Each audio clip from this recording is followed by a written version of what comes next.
This is the Lone Crater YouTube. We hope this video helps. You start by inspecting the belt closely to identify the failure point: stitching, hole stretch, broken buckle, or detached end. Once you see the problem, gather the right tools: heavy needle and polyester thread for leather, strong scissors, pliers, and a replacement buckle or rivet kit. Make sure you have a soft cloth and glue if ends are fraying.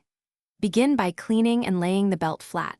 This stabilizes material and lets you work accurately without guessing what went wrong. Once the belt is flat, detach the old buckle. Use pliers for prongs or a screwdriver for screws so you don't damage the strap. If the end is frayed, trim a clean line and apply a thin layer of leather or fabric glue to stop further fraying. Press and let set briefly.